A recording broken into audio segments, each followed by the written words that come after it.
it already is. And then last weekend, or the weekend before, the government, the national government, went after the regulators who had focused on the financial industry, as well as the financial institutions. And I'm just saying, wow, they're playing with fire. It's a moving, yeah. And talk about a cyclical risk out there. Think about that if we lose China. At the margin, China has been responsible for a tremendous amount of cyclical growth. Right. And exactly. commodity price inflation. Okay, and that, of course, was Cathie Wood, founder, CEO, Chief Investment Officer of ARK Invest. So much to talk about, but it is interesting to have watched her investments in China specifically, because she was in and then quickly got out, and it was, you know, you and I have had conversations with her on air, too, about just her back and forth with it, but she's very much watching what President Xi is up to. What I found really fascinating about that is the signal that she saw when Jack Ma was, I think she used the term benched, or at least pushed aside. Who traveled? Did you see the story? There was a story in the Bloomberg. I think he traveled for the first time today, maybe out of China. And that was to her a signal of what was to come in China. And certainly since then, we've seen the government crack down on nearly every industry. But as she mentioned, she's not out of the country. She's thinking about it differently in these different cities that aren't necessarily getting the headlines. Very specific investments. I did think it was fascinating, too, what she said. She found it surprising for President Xi to be targeting real estate because so much of wealth, Chinese individuals have bought property, and that's really a big part of their wealth, so that if he is increasing oversight of it and reduces the value, that will hit into their wealth. And it kind of goes against the common prosperity idea that he's on. Right, because prosperity in the country is so tied to real estate. Right, much more so, you would say, than the U.S., where we are much more involved individuals in the equity markets. We're going to have more from my conversation with Cathie Wood here at Milken Ahead. We're going to talk about Tesla. They've got earnings after the close. She and I talked about her longtime investment in the company. More on that. That's coming up on Bloomberg Business Week.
Broadcasting live from the Bloomberg Interactive Broker Studio in New York. Bloomberg 1130 to Washington, D.C. Bloomberg 99.1 to Boston. Bloomberg 106.1 to San Francisco. Bloomberg 960 to the country. Sirius XM Channel 119. And around the globe, the Bloomberg Business app and BloombergRadio.com. This is Bloomberg Business Week. It's Bloomberg Business Week. Tim Stenovec and Carol Massar live on day 3 at the Milken Institute Global Conference here in Beverly Hills, California. Carol, we're still talking Kathy Wood. It was a fantastic interview, if I may say so myself. You got 40 minutes with her. You were in the audience. Thank you for that support. I was in the audience last night. I wouldn't miss a 40-minute chat. Steve Case was in the audience. A lot of people were there. Yeah, it was. Charlie Vollmer. Our Charlie Vollmer. Our colleague here. It was interesting because there's been a lot of things that haven't been so, well, we'll talk about it in just a moment. Anyway, more with Kathy Wood, and this, you're going to hear a little bit about her thinkings about Tesla, but let's get to Charlie Pellet. All right, Tesla after the bell today up by 0.3%, and the Kathy Wood's ARC Innovation ETF trading lower today, down. A lot of weakness in tech today. It is the underperformer. NASDAQ down 12 right now, drop of 0.1%. But equities, the broader market, continuing their rally into a 6-day. Could see a record close today on the S&P, up 15 right now, up 0.3%. We've got the Dow up 158, up by 0.5%. 10-year yield 1.63%. Spot gold up 0.9%. 17.85 the ounce. West Texas Intermediate crude up 1.1%. 83.87 a barrel on WTI. Bitcoin surging to a record. Bitcoin up now by 4%. 66,697 on Bitcoin. That brand new Bitcoin ETF, the ProShares Bitcoin Strategy ETF, pushing higher now by 4%. So the Dow, the S&P, they're both higher. NASDAQ on the minus side. The White House today outlining its COVID-19 plan to vaccinate younger children, which would focus on smaller doses administered with smaller needles if the shots are authorized by regulators. Dr. Bhakti Hansati is Associate Professor of Emergency Medicine at the Johns Hopkins Bloomberg School of Public Health, and on Bloomberg Radio this morning, she talked about the difference in the debate over COVID-19 vaccines compared to the lack of debate over vaccines for MMR, measles, mumps, and rubella. I think it is due to social media, right? There's a lot of information out there. People don't really know where to look. On top of that, we media-size, publicize every decision as being political, which leads to more noise. With MMR, it was very simple. MMR is a vaccine. The vaccine prevents illness. Take the vaccine. That was all that was there. Now people, the modern consumer is looking at, how was this vaccine developed? How was the approval? How does this approval compared? What is this technology? Dr. Hansati with the Johns Hopkins Bloomberg School of Public Health, which is supported by Michael R. Bloomberg, founder of Bloomberg LP and Bloomberg Philanthropies. Among some of the vaccine stocks that we track, Pfizer up 2%. Its German partner BioNTech, its ADRs up 2%. AstraZeneca's ADRs up by 1%. Moderna down by 0.8%. J&J Johnson & Johnson up by 0.3%. Recapping, stocks are trading mixed. S&P could see a record up 16, now up by 0.3%. I'm Charlie Pelleton. That is a Bloomberg Business Flash. All right, Charlie, thanks. Well, Kathy Wood, as we've mentioned, founder, CEO, CIO of ARK Invest, one of the featured speakers here at Milken. She's been a longtime investor in Tesla, and that's one of the things we talked about. Check it out. And kind of thought we were behaving like a value manager, long-term time horizon, and looking for extreme values. Well, value investors are using price to book and dividend yield and that sort of thing. We're using growth. You know, we're using spectacular growth rates that no one is expecting. And Tesla was our first proof of concept, I would say, a very visible one, where people were saying, what are they talking about? And all we had done was used Wright's Law, which is the centerpiece of our research, to try and figure out how quickly costs would decline in battery pack systems, and therefore how much prices would fall for electric vehicles and how quickly the uptake would be. And we saw Elon Musk, magnificent things happening in terms of But it wasn't cost. so easy to be invested in Tesla early on. For us, it was easy. Because you just believe the story, or? The most important call that we made initially with Tesla was, all right, Tesla's battery technology is unlike any other auto manufacturer's battery technology. Tesla was riding down the cost curve of the consumer electronics industry. So laptops, cell phones, huge volumes, right? And when you get a scaling like that, costs come down. It's called a learning curve in the tech industry. So Elon, you had auto manufacturers and auto analysts laughing at him. Elon is building his car on top of cell phone batteries. Isn't that funny? And what they didn't believe was that the engineering was possible. Right. So there was it wasn't, they just didn't think it was possible. And he did. And so even today, these cylindrical batteries that he's been using relative to lithium-ion pouch, lower cost and will remain lower cost for at least 3 years, we think, which means that any other auto manufacturer who wants the same performance and the same range at the same price will have to lose money on every car sold. So it keeps him in a really great position. And that's only one of 4 barriers to entry. Well, but that was the first call we had to make. So Elon Musk and Tesla. So there is a point that you would get out. I know there's a story you've talked about. You put a mark on the stock price. I think it was 3,000? Yeah, 3,000 is our base case, not our bull case, but our base case. So we've talked Tesla. We've talked a little bit. Tell me a little bit more about Bitcoin and where you see, I mean, I've never seen anything so debated. Obviously, we're seeing more legitimization as we see regulators, certainly in the US and around the world, moving forward. Today was a big day. What is the long-term play when it comes to something like cryptocurrencies and Bitcoin? So Bitcoin specifically, we got involved when it was a $6 billion market cap, and here's Art Laffer again in my life and in ARC's life. It was a $6 billion cap then. Now it's over $1 trillion, which is, but we were asking the question, this was 2015, could Bitcoin serve the 3 roles of money? And we came to the conclusion that it was possible. Art Laffer collaborated. He tore our original paper up. And as we were going through it, he said, this is the rules-based monetary system I've been waiting for since we left the gold exchange standard, 1971. Right. And I said to him, oh, how big could this be? And he said, well, how big is the US monetary base? And back then, remember, this is a $6 billion cap. Back then, it was a $4.5 trillion monetary base. Today, we're at $8.5 trillion. All right, that was Kathy Wood, of course, of ARK Invest, CEO, CIO, founder. Tesla, which reports after the close, that stock's up just fractionally. Bitcoin, though, surging today, right? Record high. Record high. And these are things that she is very optimistic about. For more of that interview, check it out at the Bloomberg and, of course, on Bloomberg.com.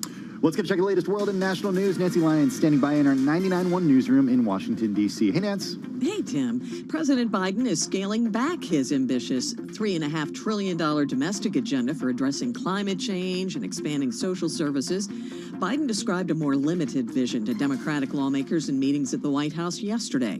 He told them he wants a $2 trillion package with money for child tax credits, paid family leave, health care, and free pre-K. Bloomberg's Washington correspondent Anne-Marie Hordern says the president is hoping to find the sweet spot for passage. This is really what the president is trying to do, really try to bridge both wings of his party to be able to make it tolerable for those moderates, but at the same time, not lose those crucial progressive votes. Bloomberg's Hordern says plans for tuition-free community college will likely be cut, along with portions of Biden's clean energy plan that had been opposed by West Virginia Senator Joe Manchin. New York City will mandate COVID-19 vaccinations for all city workers, eliminating the testing option. Mayor Bill de Blasio defends the decision. Obviously, we've given people a lot of time, first in the voluntary phase, then in the vaccinate or test phase. It's time to keep moving. De Blasio says those receiving a shot are also being given an extra $500 in their paychecks. Items belonging to Brian Laundrie have been found in a Florida wilderness park, and law enforcement's now on the scene searching the area. Laundrie is wanted for questioning in the murder of his fiancée, Gabby Petito. She was found on the edge of Wyoming's Grand Teton National Park after being missing for more than a week. Global news 24 hours a day, on air and on Bloomberg Quick Take, powered by more than 2,700 journalists and analysts in more than 120 countries. I'm Nancy Lyons. All right, Nance, thank you so much. Carol Massar, Tim Stanovic, day 3 here at the Milken Institute Global Conference in Beverly Hills. And we've got a great story on the Bloomberg about the event by our Catherine Burton, Michelle Davis, and Jillian Tan. They too on the ground here covering it. And the headline on it says so much. Milken Gala's return brings schmoozing, protests, and awkwardness. But I have to say, the schmoozing isn't like it was when we were here in 2019. It's definitely not as many people. The crowd is much more limited. You're in a room. They're not necessarily packed when you're doing a panel. A lot of people are watching virtually because they had to limit, I think, the amount of people. Yeah, some of the panels that you actually hosted, they had to turn people away at the door and say, if you want to watch this, you have to watch it online. Yeah, it's funny, the longevity panel, like people, right, really were trying to connect. Yeah. But it's got a very different feel. Typically in the lobby of the Beverly Hilton Hotel here, you're running into people in between sessions. Like it's so crowded you can't even move. So they definitely did it differently, and I appreciate that. There's folks in bright orange vests who are making sure you're wearing masks when Tim and I don't have them on. Like we're trying to do our broadcast, we're allowed to do that. But other than that, you better have a mask on. Yeah, even if you're basically between bites, they really want you to put that mask back on, and they will tell you to put it on, and they will give you a mask if you need one. And you had a run-in with some protesters. I did, yeah. There are because you have to be vaccinated in order to be here. Right. You have to show proof of a negative COVID test taken within a few days before arriving. There were anti-vax protesters outside that were actually pretty aggressive toward me when I went out for a run, which was really surprising to see. I mean, we are in Didn't the police Beverly have to Hills. come to your protection? Well, there were a lot of police around and protecting everyone. They came to your protection. They did. I can protect myself, Carol. I'm so sorry. Manhood. I forgot about that. Anyway, it's a different feel. I will say for so many people, you've heard it on our air with some of the conversations that people are like, it's so nice to be meeting face to face again. And this was a big deal. The Their first common conference in a theme, long time. Right. It's running into people. It's the impromptu conversation, seeing people that you haven't seen in person in 2 years. Yeah. And I think this is the beginning of more of these. Yeah, exactly. Finding our way back. You're listening to Bloomberg Business Week. You'll hear more of our conversations, Tim and my conversations here at Milken. This is Bloomberg Radio.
updates, headlines, and breaking news 24 hours a day at Bloomberg.com, the Bloomberg Business app, and at Bloomberg Quick Take. This is a Bloomberg Business Flash.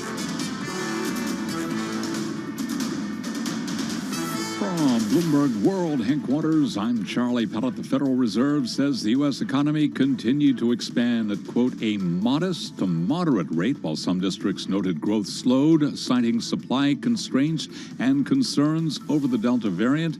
That from the Fed's latest Beige Book report.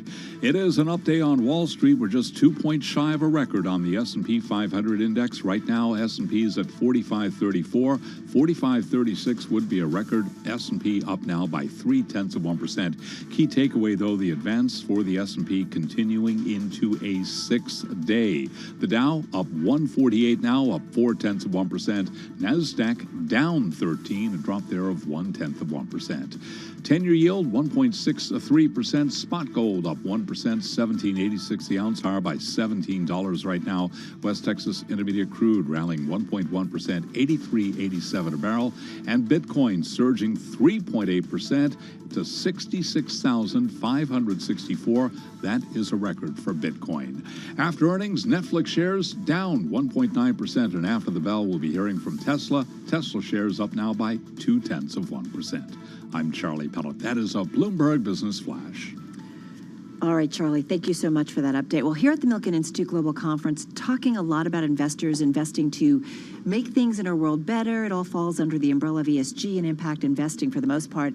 And on par with that is a story online at Bloomberg Business Week. Yeah, it's by Mark Champion, and it's about retrofitting buildings in the unsexy climate fix that the world needs. Insulation and HVAC, well, they don't get a lot of hype, but making buildings energy efficient on a large scale could slash carbon emissions. Joining us now, live from the Bloomberg Interactive Broker Studios in New York, is Joel Weber, editor at Bloomberg Business Week. Joel, when we think about climate change, we oftentimes think about industries and governments and what they need to do in order to curb emissions. What we don't often talk about are the buildings that already exist in our built world. Or even buildings in general, right? I think it's much more seductive to think about, a vehicle transformation, right? And like switching to electric vehicles, which, sounds pretty good because you get a new car. But, living in an old building is actually potentially worldwide a thing that, if we were able to optimize it, it might have even larger impacts. Yeah, it's really fascinating. It's funny, we caught up with the CEO of Siemens US, and she's talked about, what they are doing in terms of air purification. Like, this is a big part of their business, like coming out of COVID. And you do think about not sexy, right? I mean, we all are focusing so much on alternative energy and new methods and so on and so forth. But there's some really basic things that we could be doing that would make a difference, Joel. So to bring it back to Mark Champion's story, and also, to even step back further, we're going to hear a lot more about climate change in the coming days and weeks because of what's going to happen in Glasgow with COP26. And so this is, a version of a story that kind of sets the stage for that. But what he talks about, I thought this was just a fascinating statistic, which is if we think out to 2050, 90% of the buildings that are currently in existence will still be here in 2050. So for us to make a transformative societal and global change in that time, we have to look at what's existing and basically deal with it, right? And buildings are the epitome of that, because like how often do you rip open walls and actually re-insulate, which would maybe help you use less propane to heat your house, which, by the way, that's going to have pretty interesting winter coming as we kind of suddenly have temperatures cool down. I know that, being out in California, you probably don't have to think about that so much right now. But yeah, we're going to stay here, actually, Joel. We're going to stay here. Just gonna say, it's been a little chilly at night, yeah, Joel. 65 sometimes, Joel. It's getting brisk here in New York. It definitely feels like it's Sorry. We're rounding that corner. So, how do you incentivize homeowners, contractors, and in a bigger way, commercial buildings to actually deal with this and incentivize them? And that's something that, we haven't really wrestled with yet. So it usually comes down to governments and countries, but it doesn't trickle down below that.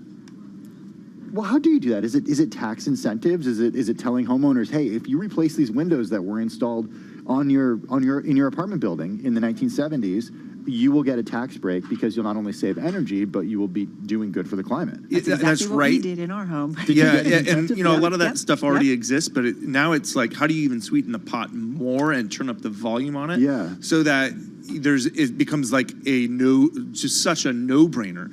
And then obviously, like, there's going to be new construction too, and so making sure that new construction is completely up to snuff is going to be part of that game too, and some of that has been rather lax still. Yeah, I'm just going to, and I know you mentioned some of these data points. Construction and operation of buildings accounts for 35% of the world's energy use and 38% of all carbon emissions, according to the 2020 edition of the Global Status Report for Buildings and Construction. I mean, these are, I guess what some would say, Joel, low-hanging fruit, right? And the technologies are there to make the difference that will make these buildings, whether it's new or old, more energy efficient. Yeah, another one that Mark talks about in the story takes us to Italy, where they introduced a credit called the super bonus. And so homeowners get to claim 110% of the cost of an energy retrofit against their taxes over a 5-year period. So it's basically like, you have to dumb this down in order to make it work, I think. It's not just, you can't just lean on people from an altruistic standpoint. You have to actually incentivize them. And I think that 110% of the cost of an energy retrofit gets there because it's basically like you're making it so easy that you can't not do it. And when you think back to that stat of 90% of the buildings we're inhabiting are basically going to be the same ones that we have in 2050, that's the kind of thing that could maybe move that needle. Well, homeowners are certainly a big part of this discussion, but what's happening here at Milken too, we're talking a lot about the return to office and the way that executives are grappling with getting their employees back to offices. So what about when it comes to corporations and the buildings that they occupy in order to make sure that those are energy efficient? And I will say, just based on my own experience in New York, it does seem like commercial buildings are pretty far ahead, again, just anecdotally speaking in New York, of residential. Well, the scale of it, I think, you have capital and you have often publicly traded companies that can come in and retrofit at scale. And, often when you're thinking about this on a private matter, on a local level, that becomes a much more difficult proposition when you're dealing with individual homeowners or apartment buildings or, New York co-ops. But I think one thing that's going to be interesting is and this I think goes to commercial as well as residential, is like, as existing buildings have ongoing maintenance, I'm thinking like having roofs redone, that kind of stuff. You're gonna end up with moments that there can be capital infusions sort of organically, and people maybe redoing a roof and then financing to get solar on top of it, right? Or battery storage as that comes online. So you're going to see organically moments in time in the life cycle of home, residential ownership or commercial ownership that incentivizes people to actually think about how do you take this to the next level and do that retrofitting that you may have put off. Yeah, and Mark's story also gets into making sure, here we are with supplies chain constraints, labor constraints, and one of the individuals he interviewed for his story it says, how will we make enough materials and skills capacity? Because if these things aren't fitted right, it will be for nothing. So they've got to make sure that the people have the right skills to do these things differently. And so there's a lot of just good luck finding people. Right, exactly. I was just going to say that, and that's Joel. something, Joel. Just almost everybody we've talked to here just says we can't get enough workers and jobs, right? But yet here we see an opportunity with potentially high earning jobs in a field that seems like it might have growth potential. So you start connecting these things, and I think a lot of businesses will see the opportunity that might lie in front of them here. Check out Mark's story. It's on the Bloomberg and at Bloomberg.com/businessweek. Joel Weber, editor at Bloomberg Businessweek from the Bloomberg Interactive Brokers Studios in New York. Joel Weber, thank you so much. This is Bloomberg Businessweek, and this is Bloomberg.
markets, headlines, and breaking news 24 hours a day at Bloomberg.com, the Bloomberg Business app, and at Bloomberg Quick Take. This is a Bloomberg Business Flash.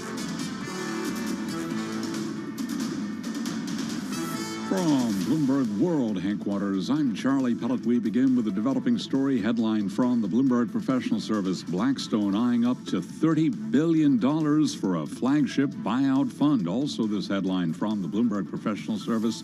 Mexico and the International Monetary Fund are discussing a plan to reduce the nation's $63 billion precautionary credit line by 20% when it comes due for renewal next month after economic risks from the global pandemic subsided.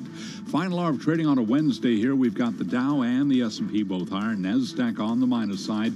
Equities are continuing their rally into a 6-day, putting the S&P within reach of a record. S&P up now 17 to 45.37. If we close right there, that will be a record, up now by 0.4%. The Dow up 162, up 0.5. NASDAQ down 6, lower now, little change, down less than 0.1%.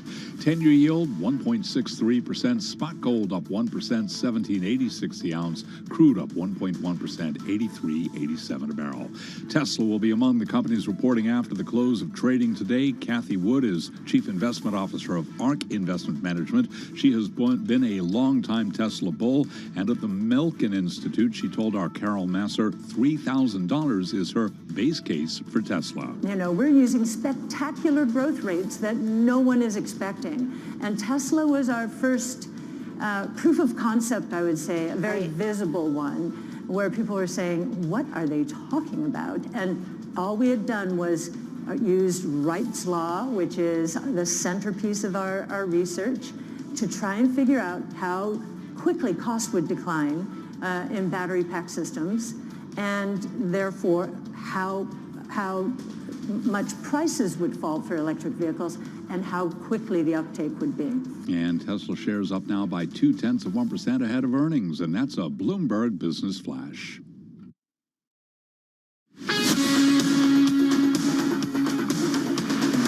You're listening to Bloomberg Business Week with Carol Masser and Bloomberg Quick Takes Tim Stenovic on Bloomberg Radio. So yes, day 3 at the Milken Institute Global Conference, talking with a lot of investors when it comes to various aspects of the financial markets. Yeah, one of those investors we spoke to earlier this week was Mark Jenkins, head of global credit at Carlyle. We spoke to him just a couple of days ago. In this excerpt of our interview, Jenkins talks all about his outlook for credit markets and also how ESG factors in. Check it out.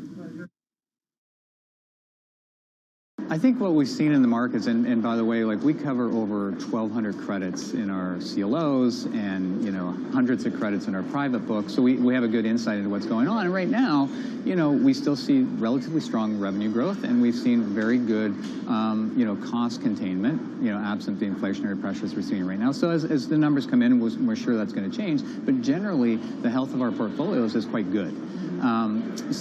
Despite everything you see, everything you read, and the volatility in the market, I would say in the private markets, the companies that we're dealing with, there's some wage and inflationary pressure for sure, but generally speaking, they're in very good shape. Well, and let me just follow up, because I think in the environment we've been, you've had interest rate starved investors, right? You've had an economy that's been reopening and credit so cheap that pretty much any company that wanted to could tap the credit markets. So what happens as we reopen, we move along, if those underlying premises that were pretty optimistic don't pan out? What happens to the credit market? Well, here's a good thing as a credit investor, which I always like to point out, which is what's happened in the past 18 to 20 months is that the actual equity cushion that we have in a lot of our investments is actually wider now, or thicker, if you will, than pre-pandemic. So from a margin of safety perspective, when you think about that, yes, we worry about where the economy is going, the macro, all those effects, but we really look to what's that margin of safety today, and even if things go down dramatically, how much of a margin of safety do we still have? So when you look at debt to EBITDA, it's quite high from a historic level. People will talk to, but if you actually look at EBITDA coverage ratios, they're actually high from a historical perspective.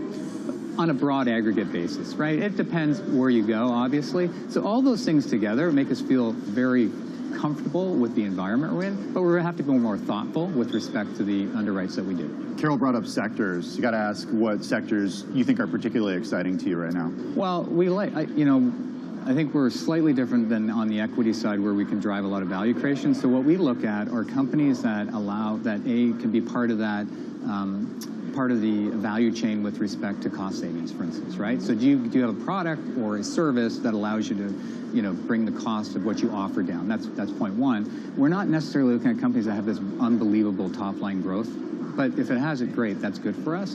And then the difference between, I think, the investing we look at is we're cash flow investors, so we're looking at what are those near-term cash flows, because the duration of our investments are relatively short. So, if you're in the tech sector where your cash flows are pushed out 10 or 15 years, that's probably not that attractive to us because, we need cash flow for our loans. But if you're in a service sector that provides something that, for instance, we have a company that provides software that allows you to more efficiently manage healthcare claims, then guess what? That's pretty attractive. It's a small input cost for a very big problem. So it sounds like it's not necessarily the headline companies, right? Or it's those companies, maybe mid-tier or something, that are really interesting to you guys. Yeah, I think if you look at private credit as a whole, generally you're not dealing with what I would call the larger cap companies that you see in the leveraged loan space, or the bank syndicated loan space. I mean, we do deal with those companies at times, and we do have we're one of the largest CLO managers in the world, so we do have a lot of those. But I think on the private credit side, more or less, you're looking at middle market companies and companies that have, that don't have access to the capital markets traditionally. I'm wondering where you see private credit going over the next 10 to 15 years, if you think about where it is right now versus where you think it'll be. I think private credit is like where private equity was 10 or 15 years ago. I mean, if you think about all of alternatives, which are roughly $8 trillion, $1 trillion is in private credit. If you think about all bonds and equities, it's about a $225 billion market. So we're relatively small as a portion of the alternatives, but we're even a smaller portion of the overall market itself. And there's a number of drivers right now. One is people are rotating from public into private for that pickup because they need that incremental yield in a low rate environment. Number two is public companies, there's not as many public companies as there were 10 years ago, as I'm sure you know. There's actually twice as many private companies, and they're staying private longer, And I think the third thing is that you've seen a retrenchment from the banks who have kind of got out of the leveraged lending space, mostly regulated out after the great financial crisis. And then finally, you've got a growth of retail where retail investors are saying, hey, I need to diversify my portfolio. So you get all that together. We think, There's a lot of demand factors, right? I mean, there's a lot of demand factors, and we see growth at 10 to 15% a year. How does ESG play into all of this? Because I feel like that's a big factor. I feel like the legitimization of ESG is really happening. Yeah, it is. It is. I mean, the good thing is our investors are demanding it, and that's point one. If your customer demands it, then you should respond to it, and I think we are, all of us across the industry. I think for us, we've decided that we wanted to permeate all of our investments as opposed to have a special impact fund. And so we have a head of ESG or of impact, Meg Starr. I know she's been on your shows before, and she's excellent. And so she's done things like in credit in particular, where I said, I want us to figure out how we can measure the risk of our credit portfolio from an ESG perspective. So we have an ESG, a risk assessment profile that we use, and we look at all of our credits. And we have a risk assessment for that going into the investment, and we have a risk assessment of what our portfolio looks like, which is powerful in that, we just recently put a $2 billion credit facility in place from Bank of America, where it is tied to those targets. And so the cost of that leverage facility, which benefits our investors, is going down as a result of our ability to measure that risk and manage that risk. Such an important part of our financial markets, the credit markets. That was Mark Jenkins, head of global credit at Carlyle Group, the private equity firm. We know them well, but it is interesting to see. I mean, the debt markets can tell you so much about the health of the corporate economy and the corporate outlook, and we know that it's been really easy for so many corporations to tap into low money, very accessible, but you do wonder what happens on the other side of it if the economic expectations don't play out. I was also struck by his prediction that private equity today is basically the level he thinks that private credit will be at 10 to 15 years from now. Which means it could just take off. Yeah. gangbusters. All right, again, Mark Jenkins, head of global credit at Carlyle Group. Let's get a check of the latest world and national news. Nancy Lyons in our 99.1 newsroom in Washington, D.C. Hey, Nance. Hey, Tim. The man responsible for one of the worst mass shootings in American history is pleading guilty. Nicholas Cruz entered his plea today in a Florida courtroom and also asked for leniency, since he could receive the death penalty or life in prison for the crimes. I'm trying my best to maintain my composure, and I just want you to know I'm really sorry. And I hope you give me a chance. The 23-year-old Cruz stormed the Marjorie Stoneman Douglas High School in Parkland in 2018, killing 17. Career diplomat and former Undersecretary of State Nicholas Burns took questions from lawmakers today as he appeared for his confirmation hearing to be U.S. ambassador to China. He found bipartisan support for his nomination. Burns was asked about China's stated ambition to take back Taiwan. We have a responsibility to help Taiwan achieve a self-defense capability, to deepen our security cooperation. That's the most important thing we can do. In addition to that, for the United States to provide the strongest possible deterrent in the Western Pacific to make Taiwan a tough nut to crack. Burns said the U.S. advantage in dealing with China is the common purpose of allies, both in Asia and in Europe, which China does not have. In Washington, Irv Chapman, Bloomberg Radio. A UN-backed study has found the world needs to cut by more than half its production of coal, oil, and gas in the coming decade to maintain a chance of keeping global warming from reaching dangerous levels. Current pledges to curb emissions, the report says, are simply not enough. Global news 24 hours a day, on air and on Bloomberg Quick Take. Powered by more than 2,700 journalists and analysts in more than 120 countries. I'm Nancy Lyons. Thanks so much, Nancy Lyons, Tim Stenevec, and Carol Masser, live in Beverly Hills, California at the Milken Institute Global Conference. Well, Lloyd Blankfein, the former chairman and CEO of Goldman Sachs, spoke exclusively to our colleague Eric Schatzker for another episode of Bloomberg's Front Row. In this excerpt, Blankfein talks about his interest in the job of Treasury Secretary. Check it out. Who offered that job would decline that? I mean, that's you'd have to be preparing for your end of life or jumping off a cliff or something like that. Of course, that would be to make that kind of a contribution or to be at that fulcrum of that very large lever. Of course, you'd want to do it. That was Lloyd Blankfein, the former chairman and CEO of Goldman Sachs. You can see the entire interview on Bloomberg Front Row. It's this Friday at 7 p.m. Wall Street time on Bloomberg Television. I watched some of this early this morning, Carol. Yeah. It's a fantastic interview that Eric did. Well, I love the Front Row because it's an opportunity to really have an in-depth conversation with, the movers and shakers that are within the financial world, and Eric just does a great job. What's interesting, there's a lot. You can listen to the entirety of that conversation. There's lots of stories on the Bloomberg as well, because Lloyd talks also about still getting up in the middle of the night to check the markets. He says it's a habit he developed over 4 decades at Goldman Sachs, first as a precious metals trader and eventually as chairman and CEO, of course, Wall Street's most storied firm. He did leave in 2018. He's 67. He's retired, and truth be told, he says he's not doing much. Or I guess maybe our Eric Schatzker said he's not doing much. The gap year he thought he was taking has turned into 3. Well, the pandemic has a lot to do with that. He does spend his time on philanthropy, Eric writes, indulging a passion for history. He stays fit by swimming. And as you mentioned, trading, Carol, he trades a lot, multiple times a day, buying and selling stocks and commodities, and occasionally currencies. And that Treasury Secretary, question is very relevant because Hank Paulson, former Goldman alum, Bob Rubin, former Goldman alum, they became Treasury Secretaries. John Corzine was elected to New Jersey's as New Jersey's governor, later as a U.S. senator. So often, you're in Goldman, you run the company, and you go off to some other prominent things. He's been just hanging. It's okay. It's okay.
updates, headlines, and breaking news 24 hours a day at Bloomberg.com, the Bloomberg Business app, and at Bloomberg Quick Take. This is a Bloomberg Business Flash.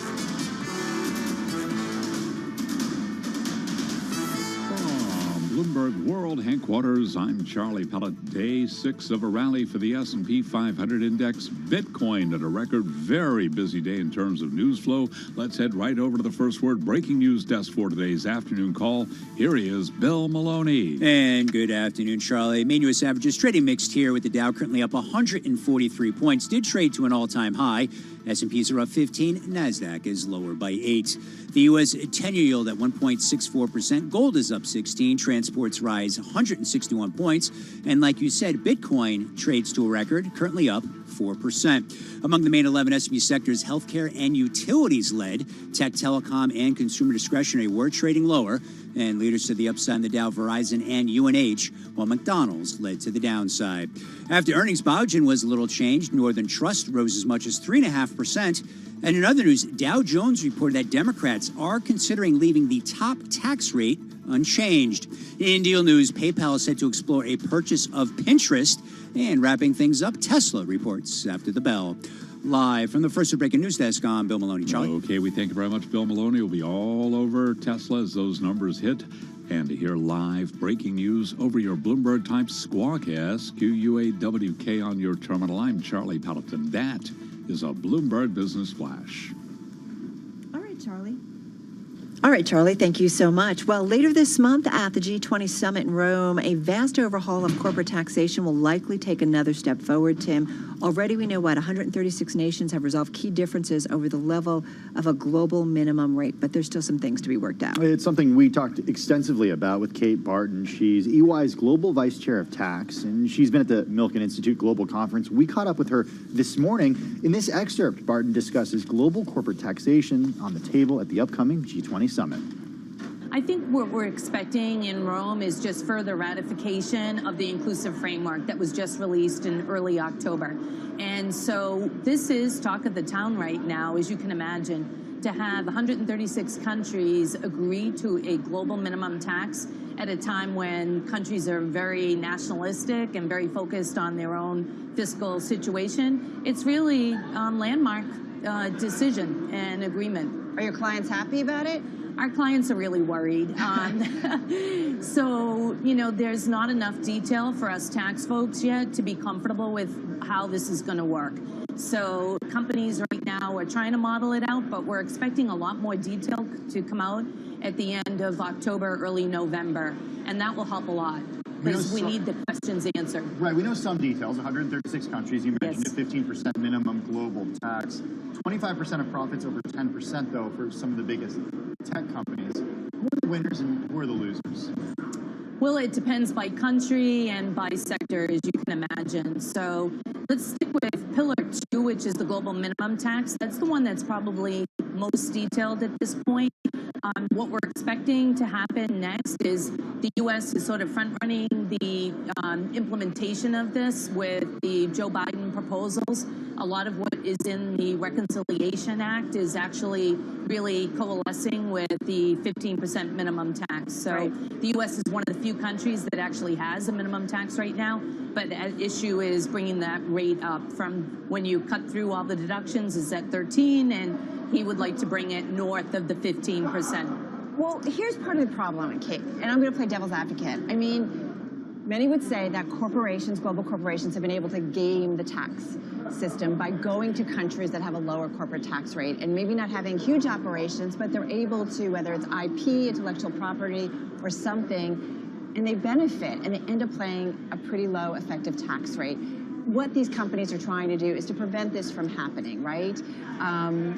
What do you say to that? Well, or what's the thinking here? You know, countries have long had as a habit to look at their headline corporate tax rate to sort of invite companies to do business in their jurisdictions, especially smaller countries like Ireland has really had a lower tax rate, 12.5%, and that has invited companies in, and then what they do is they tax the wage earner. That's been a long-standing policy, and one of their, countries feel like it's a sovereign right. So now what they will do is increase their tax rate for companies over a certain revenue threshold. And I think we're going to see that around the world. Every country will decide what to do. Because what happens under these rules, they're so complicated, but in short, the country either moves their rate up or the headquarters location through some complex rules will tax the income at a minimum of 15% or higher. So in some ways, you're a stakeholder.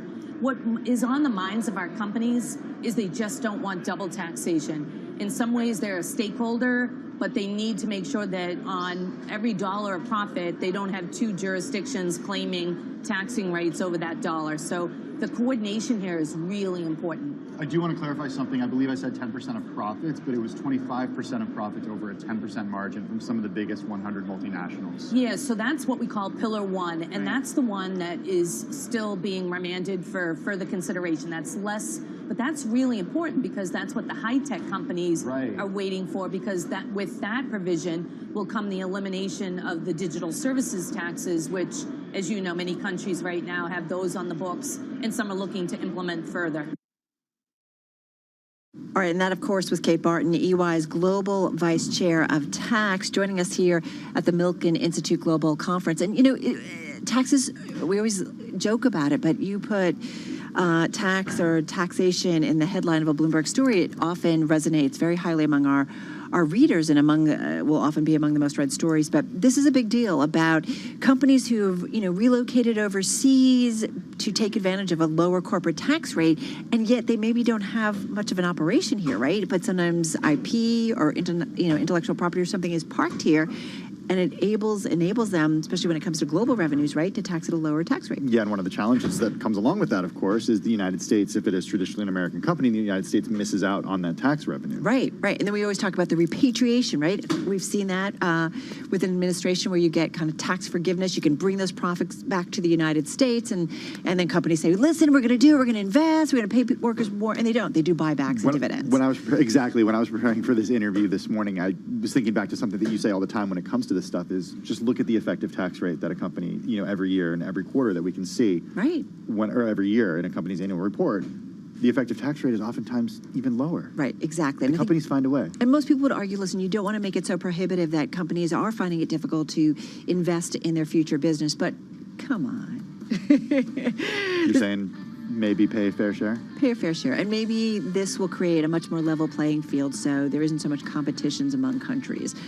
We shall see, and we'll be watching that G20 summit in Rome. That's happening later this month. You are listening to Bloomberg Business Week. Coming up, we've got the chart of the day with Dave Wilson, and then, of course, we're going to count it down to the close. This is Bloomberg Radio.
Broadcasting live from the Bloomberg Interactive Broker Studio in New York. Bloomberg 1130 to Washington, D.C. Bloomberg 99.1 to Boston. Bloomberg 1061 to San Francisco. Bloomberg 960 to the country. Sirius XM Channel 119. And around the globe, the Bloomberg Business app and BloombergRadio.com.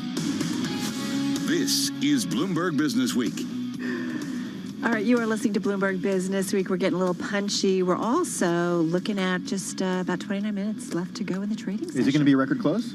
We shall see, right? We're hovering there. We are hovering there. 6th straight day for the S&P 500 closing higher, if it closes higher. Those earnings news are definitely propelling companies' stocks higher. All right, let's get to Charlie Pellet with a check on the trading day. Hey, Charlie. Well, hello there. Indeed, as you correctly point out, 28 minutes to go, but let's go decimal on you. 45.32 right now is where we stand on the S&P, up 13, a gain of 0.3%. A record on the S&P, anything above 45.36.95, so very close right now.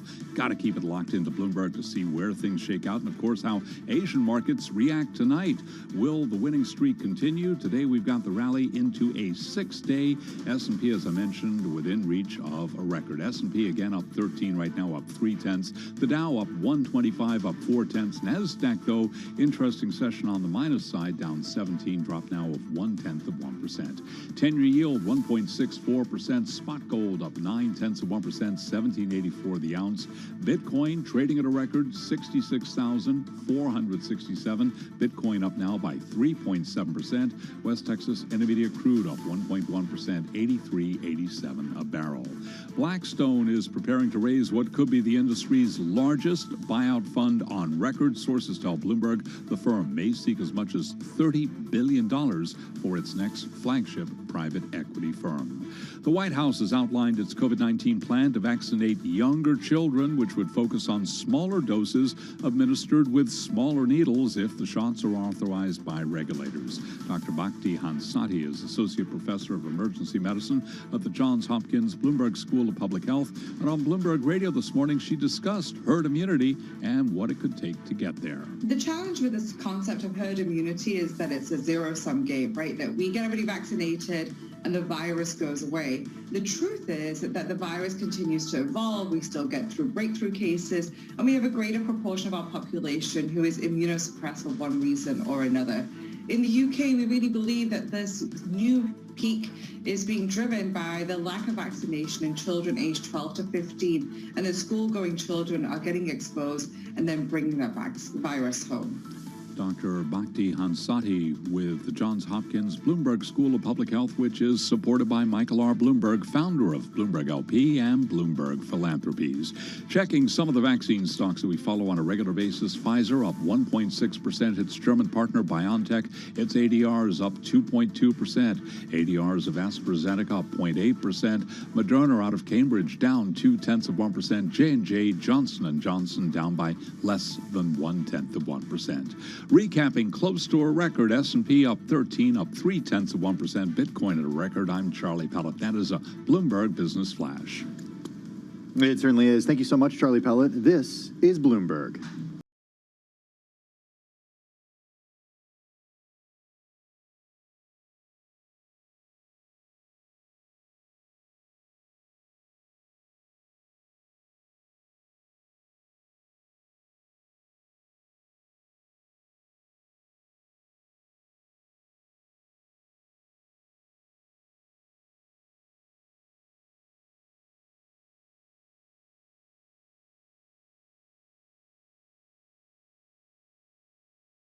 Title, does anybody really know what time it is?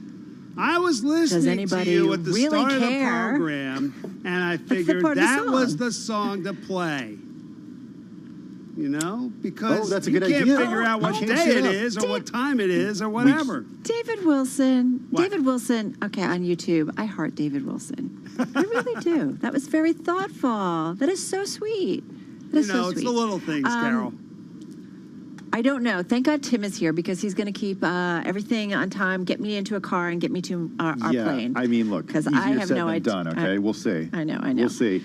Dave, connected to the chart of the day, though. Procter & Gamble. Yeah, I mean, it's a little bit of a stretch, but look at it this way. It's not the time for companies like P&G, for sure.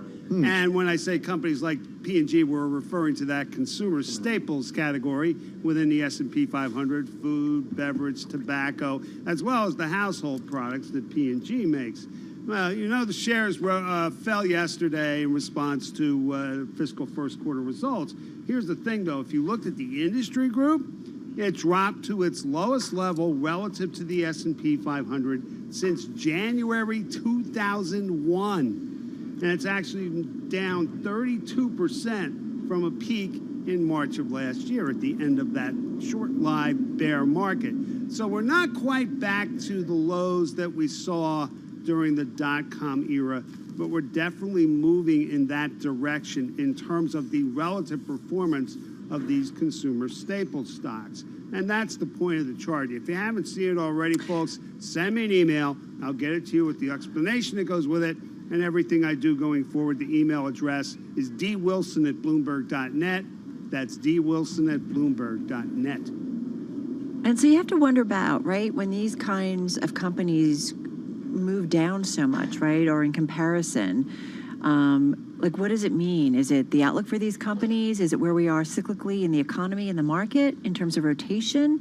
I don't know. It's, Short answer right? is like, probably what is it, yes, Dave? Carol, because, you know, think about it. The economy's picked up quite a bit since the lows of the pandemic. And when you think about consumer staples, relatively stable growth. And, you know, at the same time, I mean, as Procter & Gamble pointed out with its latest quarterly results, they're facing higher costs, whether you're talking about commodities or shipping or, you know, in a lot of cases, labor. So, you know, that kind of argues against these shares as well. So, you know, put it all together and it kind of helps explain why they're struggling the way they are in relative terms here. All right, Dave Wilson, give us your stock of the day. WD-40. Yes, the lubricant maker. Ticker WDFC. They came out with fiscal fourth quarter numbers and gave forecasts for the current fiscal year. They just didn't go over well. Now, there's not a lot of analyst coverage on this stock, but, you know, the two estimates in terms of fourth quarter earnings, way high. In fact, earnings per share were less than half the average projection. And as far as fiscal 2022 goes, you know, earnings below the average estimate, even though the company expects sales to beat them. I mean, it's the same sort of issues that we were just talking about with Procter & Gamble. Although on top of that, you know, the company talked about how it, shall we say, spent more money to market its products in the fiscal fourth quarter. Yeah. So, you know, that becomes an issue as well. Yeah. It's down more than 37% from a February 11th high. So it has really been on a downfall. It has, and it's down almost 22% for the year. And you know why that matters? WD-40 has risen every year since 2009. We're talking about a 12-year winning streak that may be broken this year. Dave Wilson, Stocks Editor. Check out Dave's Stock of the Day just after 4:15 p.m. Wall Street time on Facebook, LinkedIn, and on Twitter at @TheOneDave. Thanks so much, Dave. Let's head to Washington, D.C. for a check of the latest world and national news. Hey, Nancy Lyons. Hey, Tim. Senate Republicans have blocked a major voting rights bill for the second time this year. Senate Minority Leader Mitch McConnell and Senate Majority Leader Chuck Schumer were on opposing sides of the election reform bill. Washington Democrats have offered a rotating merry-go-round of rationales to explain why they need to federalize voting laws and take over all of American elections themselves. It's ludicrous for any Republican to assert that the federal government has no role to play in safeguarding elections when state laws disenfranchise American citizens. Democrats and activists see the legislation as Congress's last chance to end the rise in new laws in GOP-controlled states that tighten voting rules and give partisan lawmakers more control over election administration. If FDA advisors decide in the coming weeks that COVID-19 vaccines are safe for young children, White House COVID-19 response coordinator Jeffrey Zients says those shots will be ready to go. We have secured vaccine supply to vaccinate every child ages 5 through 11. And as soon as the vaccine is authorized by the FDA, we will begin shipping millions of doses nationwide. Zients says the pediatric doses will be available at pediatricians' offices, pharmacies, maybe even schools. There are multiple reports, including from CBS and Fox, that possible remains were found today in a wilderness park in Florida, where some articles were found belonging to Brian Laundrie. He's been missing for a month and is wanted for questioning in the death of his fiancée, Gabby Petito. Global news 24 hours a day, on air and on Bloomberg Quick Take, powered by more than 2,700 journalists and analysts in more than 120 countries. Okay, Carol Masser, Tim Stanovic, live at the Milken Institute Global Conference on the West Coast. And got a favorite color? My favorite color is blue. You wear a Seriously, lot of blue. You really wear a lot of blue. Yeah, everything I have, every suit that I have, every suit that I wear is blue. Well, almost. Every suit I wear is blue. Well, there's shortages in the color blue. There are. This is a story that came to my attention early this morning. Charlie Pellet sent it to me. Yeah. The color blue has joined the growing list of material shortages. The CEO of the paint maker AkzoNobel citing supply crunches in an interview. Yeah, they're running out of the ingredients to make some shades of blue, the latest fallout from the global supply chain disruptions that are spreading across manufacturers. The chief executive officer saying in an interview after putting out their third quarter earnings, saying there is one basic color tint that is extremely difficult to get. It's creating complete chaos. And in addition to the bluish hue, the company's having trouble sourcing the tin plate used to make metal cans. It's forcing the company to ship empty pots from one country to another for filling. It's also called a force majeure on deliveries of some exterior wall paints because an additive needed to make them waterproof is unavailable. So this is, right, this is what happens. This is the supply chain problems. Between the story yesterday about milk shortages as a result of equipment, not as a result of the shortages of cows, right? Right. Not as a result of shortages of milk. Right. The result of equipment breaking in the milk processing process. Plus this, there's no greater illustration of the supply chain challenges that companies are facing right now. If you run out of one ingredient that you need to make paint, right, then you're not going to be able to get that color to the person who wants that color. Okay, so let's tie it all together just quickly. I mean, transitory inflation, there's that debate. Many say, Kathy Wood said to me yesterday, I don't expect another second round of supply chain disruptions. And the thing is, the demand is coming back to 2019 levels, and we are seeing that, but nonetheless, the supply chain is not there, and whether it's not enough workers to produce it or access to materials, and we'll have to see as we get kind of more normal whether or not those supply chain problems go away. When does that happen? I don't know. I forgot my crystal ball today. I left it at home, it's not.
events, headlines, and breaking news 24 hours a day at Bloomberg.com, the Bloomberg Business app, and at Bloomberg Quick Tape. This is a Bloomberg Business Flash.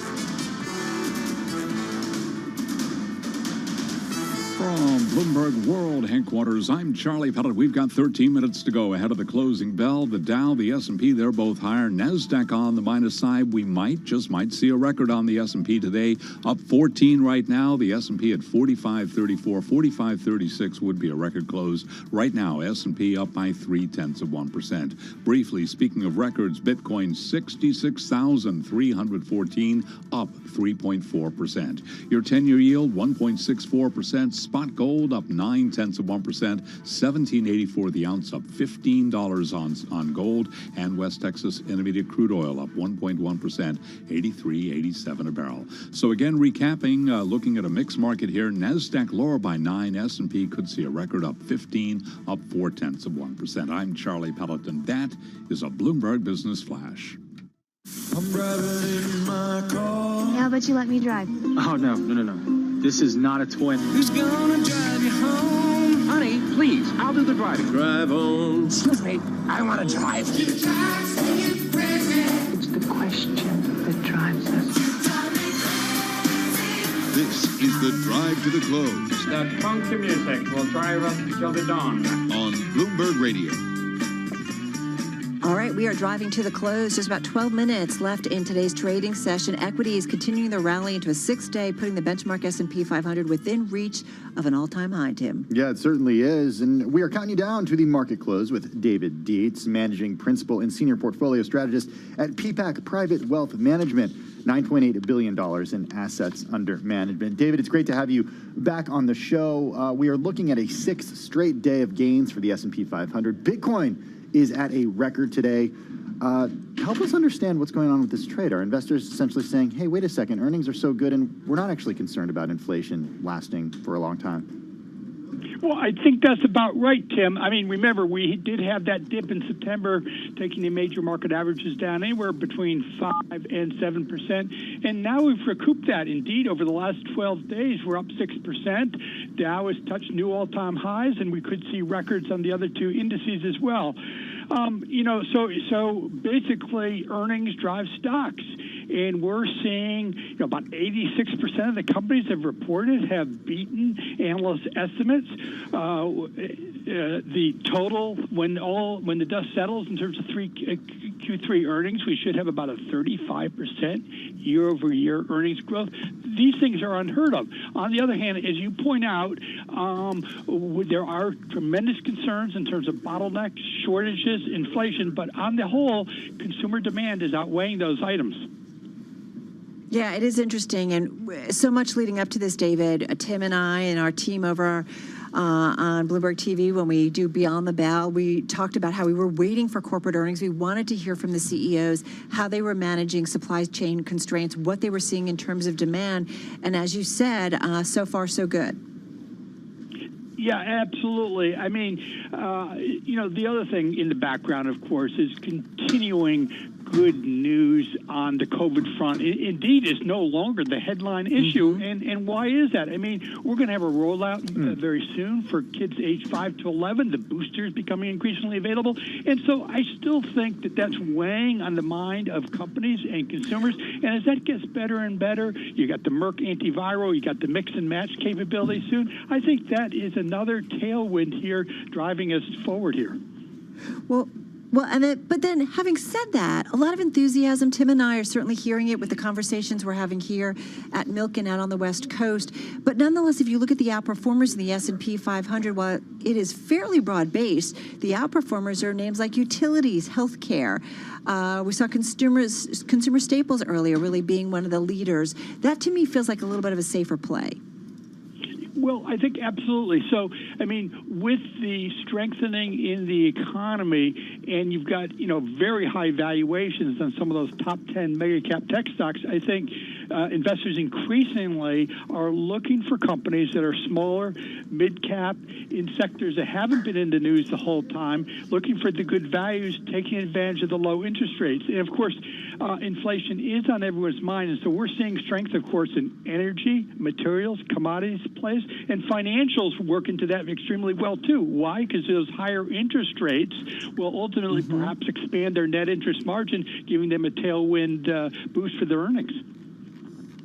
You're also keeping your eye on a new ETF called the Humankind U.S. Stock ETF. It tracks an index of companies that promote healthier, safer, and more equitable and longer lives. It's interesting. Carol actually moderated a panel here about longevity at the Milken Institute Global Conference on Monday.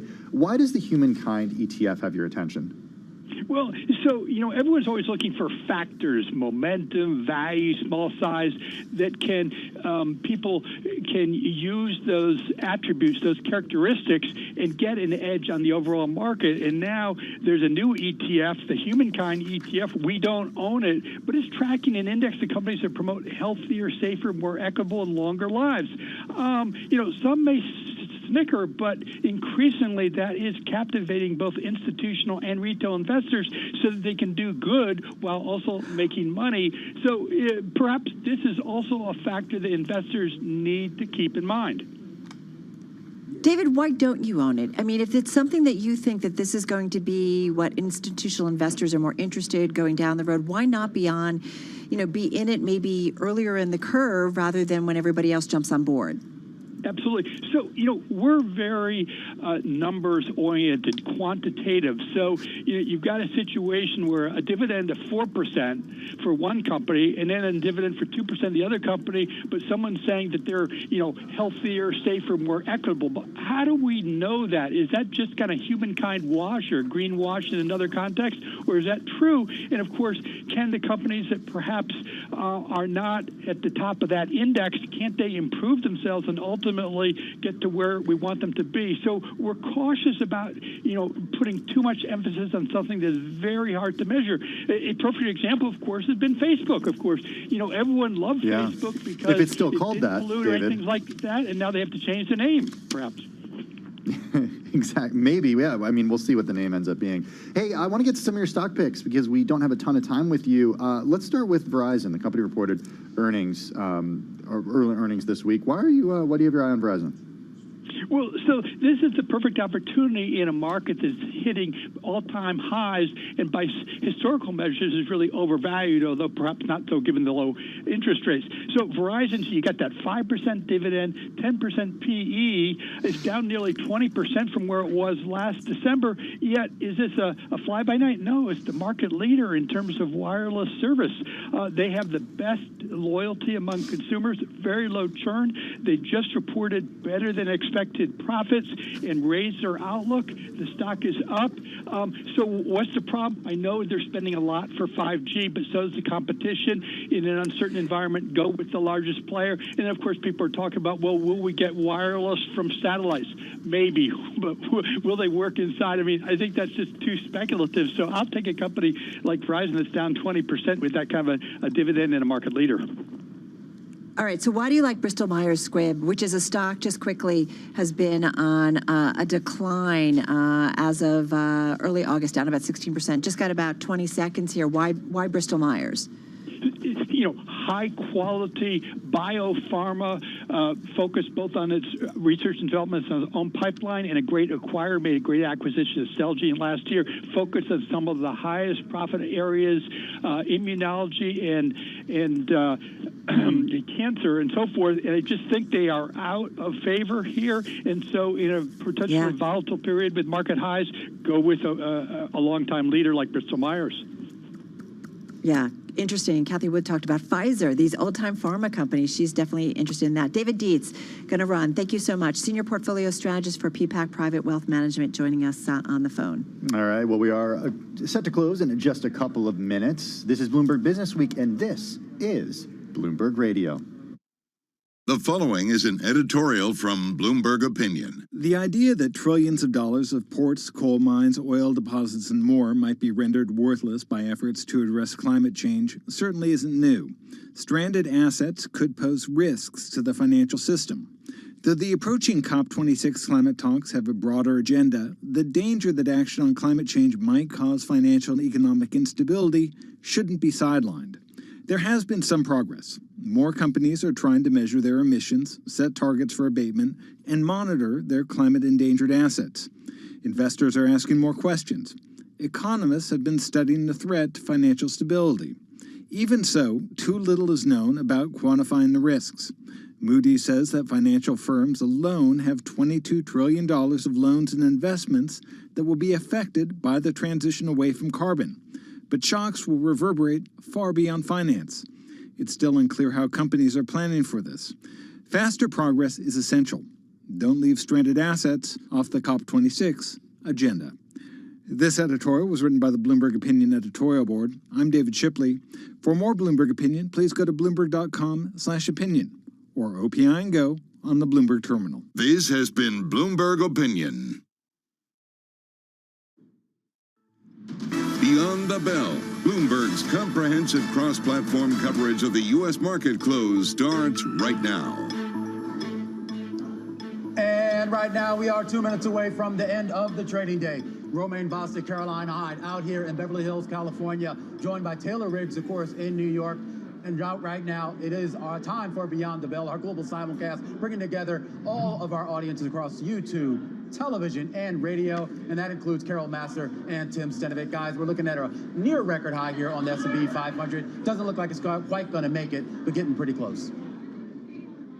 Yeah, absolutely. We're seeing a lot of enthusiasm in the market. You know, we've had such a great start to the earnings season, and that has definitely provided a lot of momentum. You take a look at the trade today, Tim, and it's pretty broad-based. Yeah, 45.36 is the number we were looking for at the close. That would be a record for the S&P 500. Even if it doesn't close at a record, we are still seeing, Caroline, the 6th consecutive day of gains for the S&P 500. I'm thinking about Bitcoin, speaking of records, breaking a record today, looking like it's going to finish, well, it trades all the time, but higher now by 3.6%.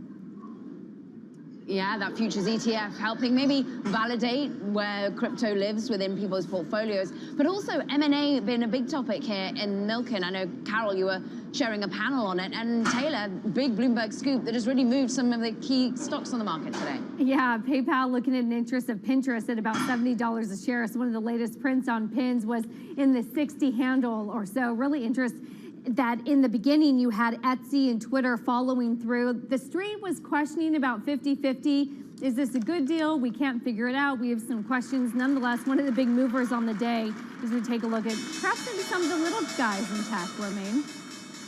Yeah, second biggest decliner right now in the S&P 500. That is PayPal here. Let's take a look at the broader market as we get the closing bell. He's here, 147 and change right now on the Dow Jones Industrial Average. To the upside, about 0.4% here. The S&P 500 looks like it's going to finish the day about 0.4% here. I'm going to get it right at some point here, up 17 points, while the NASDAQ composite looks like it's basically going to be relatively unchanged on the day. It's going to get red on your screen here, down about 7 points here. And we go flip up the board real quickly and take a look at how some of the small cap cyclicals did here on this day. The Russell 2000, of course, we talk about the outperformance that we had seen on the Russell 2000, and we're going to get that slightly here on the day, up about 0.6%. We're going to call it 22.89 and change, Carol. You know, and Romaine, you look at the outperformance when you look at the S&P 500, so much of it has to do with earnings. But if you look at it, I mentioned it was broad-based, 390 names in the S&P 500 higher today, 115 lower. Best start to earnings season in about 2 years. You've got the index gaining the S&P 500 about 3.6% in the first week, Taylor. So we definitely see this earnings driven. Yeah, and let's take a look at what some of that optimism maybe is doing to some of the individual sectors as we do for our radio audience at this hour every time. The winners and the losers. Let's start with the winners here. A lot of this is telecom, it's utilities, it's hardware and equipment. You're up, though, pretty broad-based, 1.5% to more than 2% on the day. We migrate down to the bottom, and there's a lot of green in the bottom, namely auto and auto components. I know that we're waiting for Tesla earnings to cross after the bell, but on the bottom on the screen, it's software, it's media. A lot of this, I believe, was Facebook. You had Twitter actually a little bit lower, even though earlier they had caught a little bit of a bid, given that PayPal Pinterest news that we had, but certainly interesting to see here. Those are off just less than 1%. We fold this into the bond market, and you guys, I'm going to bring us back to fundamentals because I know that we're so excited about Milken and some of the earnings. But we have a yield curve steepening, Carol, that is underway. Your bonds are coming down, yields on the short end and rising on the long end. You're up 4 basis points. We've migrated, Carol, here off the lows of a 2% to a 2.12 on the 30-year. All right, so folks, we're waiting for earnings, no doubt about it. I do want to mention CSX. Tim and I were talking about how much we love the transportation center section. It tells us so much of what's going on in the economy. CSX out with their third quarter revenue, and it's a beat, $3.29 billion versus $3.06 billion was the expectation. Also, earnings a beat, 43 cents versus the estimate of 38 cents. The operating ratio, 56.4%. That was a little bit light. The estimate was for 58.3%. So quick check on what that stock is doing in the after hours remain. And we are seeing shares of CSX up about 1.6%. Yeah, you're seeing a little bit of a move here in that space. And of course, we're going to talk a lot here about transportation here, not only awaiting Tesla, but you talk about railroads here. We're going to be out at the Port of Long Beach tomorrow. We're going to actually look at it from the rail component as well. A lot of rail yards coming in and out of there. Well, they're not really coming in and out of there. They're basically leaving those containers behind. The cost factor, at least for right now, just isn't necessarily in their favor. I mean, that speaks to the supply chain issues, and of course, one that Tesla's going to be telling us how they're navigating that with the chip shortage, with the concerns around what it's meant for the auto sector. Have you seen how many Teslas there are out here in California? I'm mainly overwhelmed by the amount of McLarens, the amount of there's some pretty sweet rides outside. Is that what you took in to get to work today? Yes, didn't you? Okay. No, I didn't. I took a taxi. I walked. I'm a man of the people. Yeah, in your shade. Don't make me break out the sunglasses. Tim, save us. You bring up a really good point, though. You bring up a really good point because historically California has had really good incentives for people to buy Teslas, and we have seen a lot of Teslas sold in the state of California. It's one thing that Elon Musk and Tesla are trying to figure out as the company moves forward past the regulatory process and the idea of incentives, what things are going to look like in governments around the world. Reuters reporting earlier today that Tesla has requested an interview, or a meeting, I should say, with the Prime Minister of India, a very important market to the company, but still awaiting those Tesla numbers, guys. And I know we're going to be waiting for Tesla to cross, and certainly a lot going on when you think about the chip shortage, the supply chain issues, how that all folds in together, and really how it folds into Bitcoin as well, Carol. We know that you also spoke with Cathie Wood, too. Yeah, listen, Cathie Wood had a lot to say. She's involved in Bitcoin. She's involved in Tesla as well. Here's a little snippet of that conversation. Check it out. Cathie Wood of ARK. We just want our clients to be exposed to the next FANGs, which are not going to be in the FANG category, but the next FANGs. And Tesla's becoming a FANG. You know, I think we'll end up in that group. Electric vehicles are taking massive share from traditional gas-powered vehicles. And so the stock finally is responding to that reality. And that, of course, is Cathie Wood of ARK Invest. She was one of the featured speakers here at Milken. But what's interesting, you take a look at Tesla shares, and she acknowledged this. Yeah. Tesla, which is out, it has had, Taylor, quite a bump up. Carol, I'm going from, to cut you off because we're getting Tesla earnings here. We're looking at third quarter adjusted earnings per share, an improvement, 186 versus estimates of 167. Third quarter revenue, though, looks a little bit light.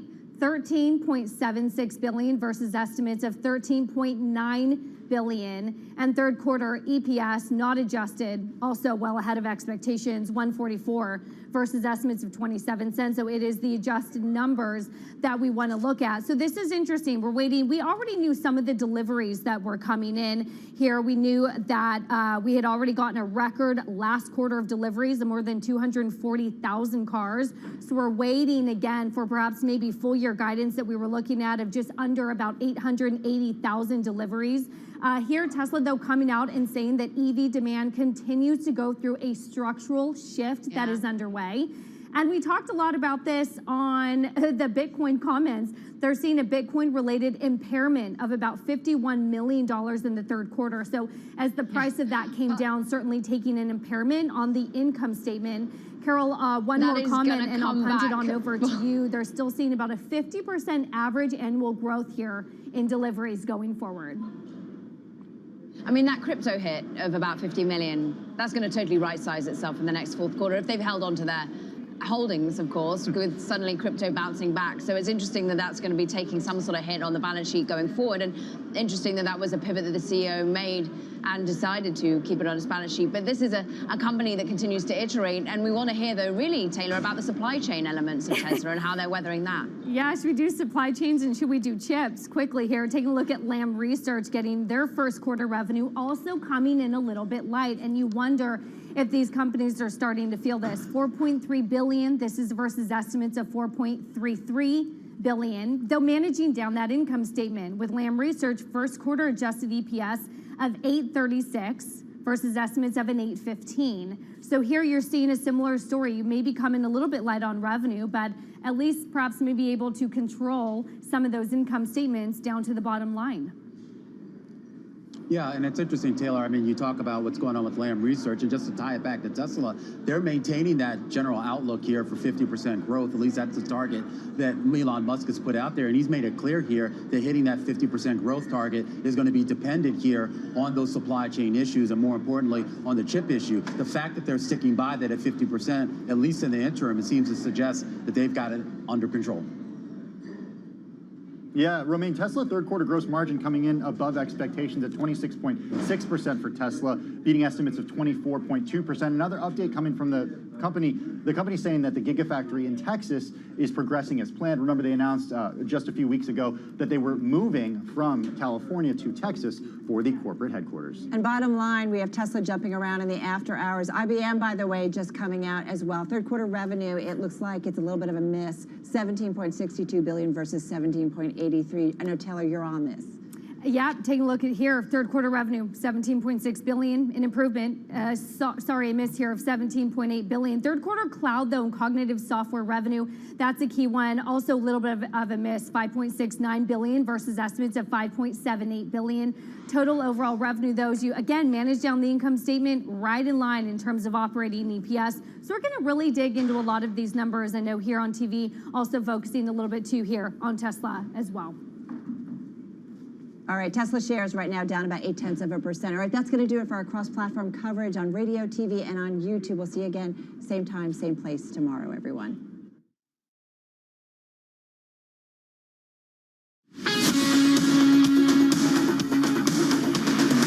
This is Bloomberg Business Week with Carol Masser and Bloomberg Quick Takes Tim Stenovic on Bloomberg Radio. All right, you are listening to Bloomberg Business Week. Carol Masser along with Tim Stenovic. I'm just watching shares of Tesla. They rallied, and then they're down about 1.25%. Yeah, shares of IBM down 3.8% as well. Let's get to Washington, D.C. for a check of the latest world and national news. Nancy Lyons is standing by. Hey, Nance. Hey, Tim. Well, the FBI will be making a statement in the next 30 minutes after searching a wilderness park in Florida. Several personal items belonging to Brian Laundrie were found there today. He's a person of interest in the murder of his fiancée, Gabby Petito, who was found in Wyoming after being missing for more than a week. Nicholas Cruz, the alleged shooter in the Marjorie Stoneman Douglas High School shooting in Parkland, Florida, has pleaded guilty to all the charges against him in a Florida courtroom today, including felony murder charges. I am very sorry for what I did, and I have to live with it every day. And if I were to get a second chance, I will do everything in my power to try to help others. And I am doing this for you, and I do not care if you do not believe me. Cruz is now 23 and faced 17 murder counts and 17 counts of attempted first-degree murder. The charges hold a minimum of life in prison, a maximum of the death penalty. President Biden is scaling back his Build Back agenda, hoping to find the sweet spot with the package so that he can find the votes needed for passage.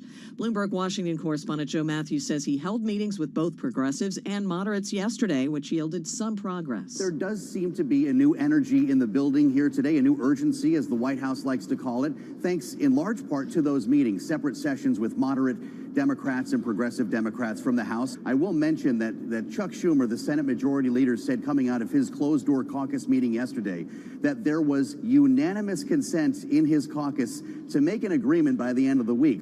You can hear more about this from Bloomberg's Joe Matthew on Bloomberg Sound On at 5 Wall Street time here on Bloomberg Radio. Global news 24 hours a day on air and on Bloomberg Quick Take, powered by more than 2,700 journalists and analysts in more than 120 countries. I'm Nancy Lyons.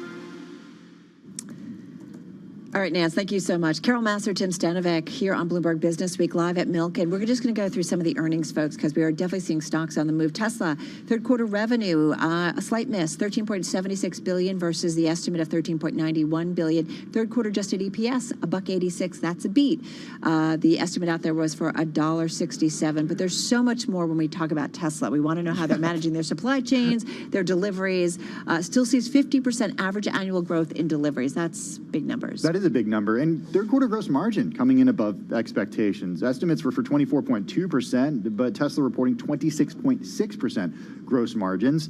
It speaks to the way that the company is managing the chip shortage, the chip crisis. Third quarter free cash flow, $1.33 billion versus estimates of $1.38 billion. And then this Bitcoin-related impairment of $51 million in the third quarter. Bitcoin's at record high today, Right. So make up for that in the Q4. Exactly. And this is maybe what's worrying some investors. First of all, they did beat on earnings, but revenue was a miss, and we always look for that revenue growth. The other thing is, or at least to meet that revenue expectation, keep in mind that Tesla has been on a tear from the March low that we saw this year. I think it's up like 40%. More than 50% from May lows. Yeah, so it's had quite a rally. Yeah. They did say that challenges impact the ability to keep factories at full speed, and this is where we get to the problems with the supply chain, whether or not we get through it at some point, but nonetheless, that starts to impact. The demand can be there, but you can't meet the supply, and that will ultimately impact certainly your revenue line. Hey, does Elon Musk join the earnings call today? I don't know. This could be the first one he doesn't join. Well, oh, really? Ever, yeah. That's interesting. Yeah. And why might he not? He said recently that he will only join the earnings calls when there's really important news. Okay. All right. It's Elon Musk. There's a message. He's working on rockets, too. Just want to mention, you're right. He is solving some of the big problems, or trying to. IBM, by the way, down almost 7% in the after hours. So that one's taking a big hit. We know that they continue to pivot to the cloud. Third quarter revenue was a slight miss, $17.62 billion versus $17.83. Again, watching that revenue line, you can't change and play around with that revenue number. Stock getting hit in the after hours. This is Bloomberg.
updates, headlines, and breaking news 24 hours a day at Bloomberg.com, the Bloomberg Business app, and at Bloomberg Quick Take. This is a Bloomberg Business Flash. From Bloomberg World Headquarters, I'm Charlie Pellet. Tesla's revenue trailed estimates, profit beats. This update brought to you by Withum. More than CPAs, they are trusted advisors offering smart business solutions to help companies innovate, grow, and stay secure in today's complex world. Visit Withum.com for more. Tesla reported adjusted earnings per share for the third quarter that beat the average analyst's estimate. Tesla's third quarter EPS coming in at $1.86. Estimates there $1.67. Third quarter revenue, though, $13.76 billion. Estimates $13.91 billion. Third quarter gross margin 26.6%. Estimates on Tesla 24.2%. Tesla shares after hours bouncing around, down now by about 0.5%. IBM reported revenue that missed analyst estimates. IBM shares down 4.5%. The railroad CSX reported EPS for the third quarter that beat the average analyst estimate. Shares of CSX, they're moving higher now up by almost 3%. The Dow higher today, up 152 points, up 0.4%. S&P up 16, up 0.4%. S&P very close to a record, just about a half point away. NASDAQ down 7, a drop there of less than 0.1%.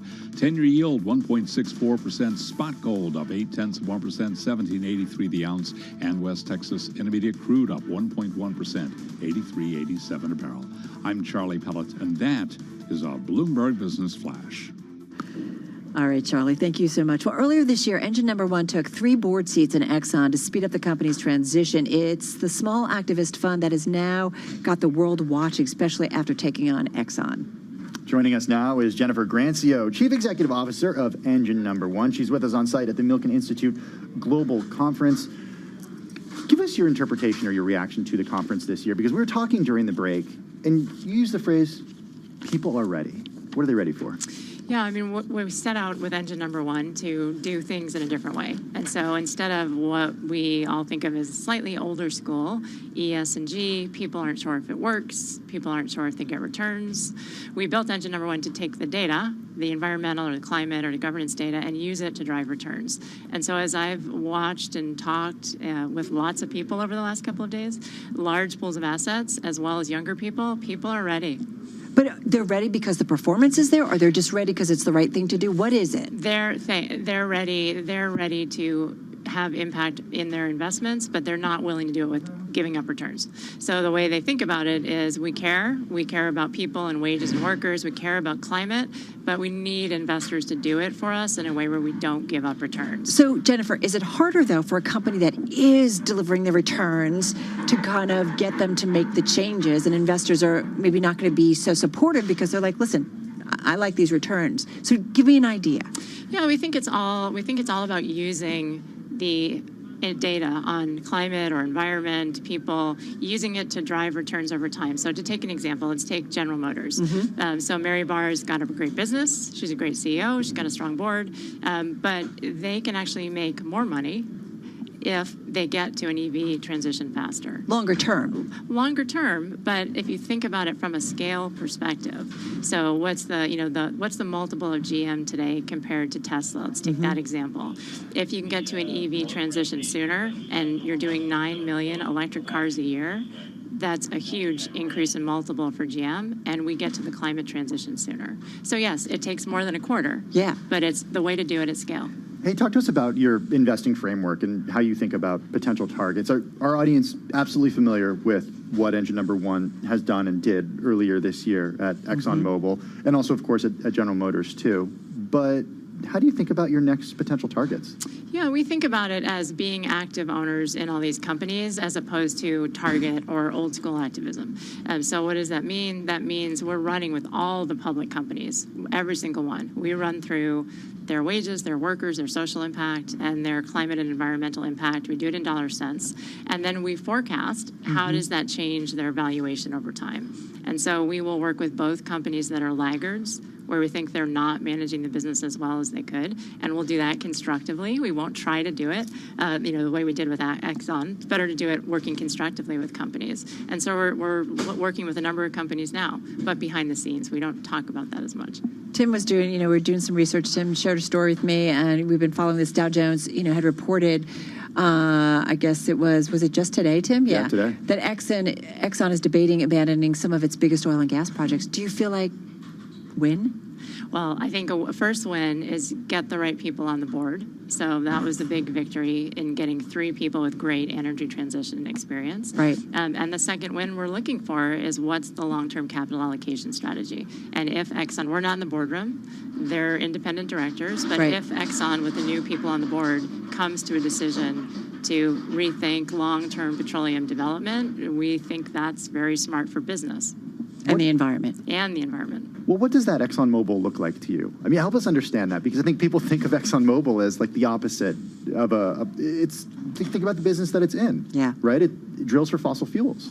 It's an energy company. And so if you think about the expertise that Exxon has, they have huge IP in great technologies and lithium batteries traditionally. They were a founder pioneer from a research perspective. Right. And then they have an ability to execute things at huge scale.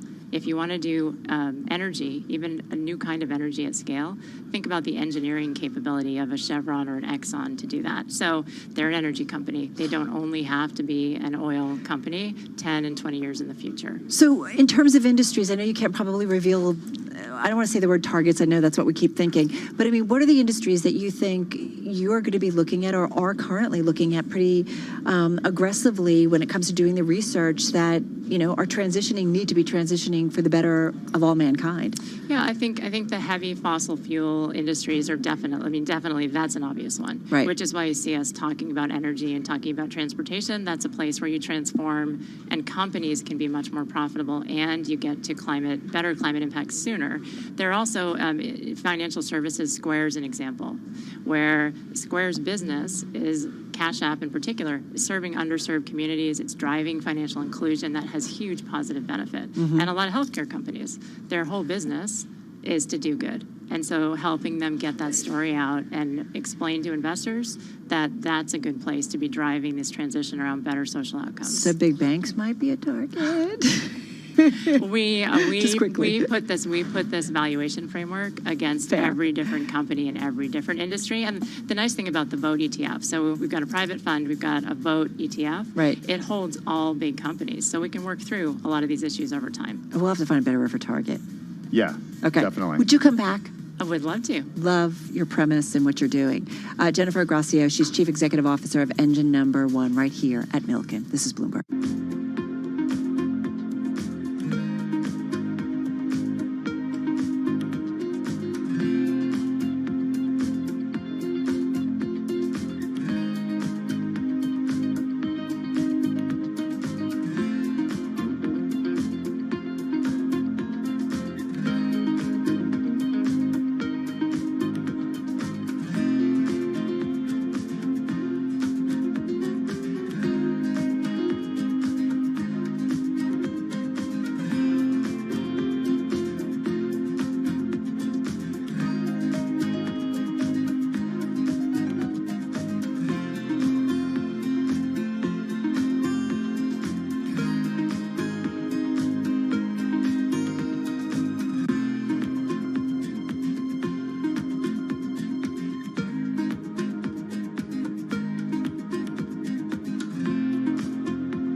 Broadcasting live from the Bloomberg Interactive Broker Studio in New York. Bloomberg 1130 to Washington, D.C. Bloomberg 99.1 to Boston. Bloomberg 106.1 to San Francisco. Bloomberg 960 to the country. Sirius XM Channel 119. And around the globe, the Bloomberg Business app and BloombergRadio.com.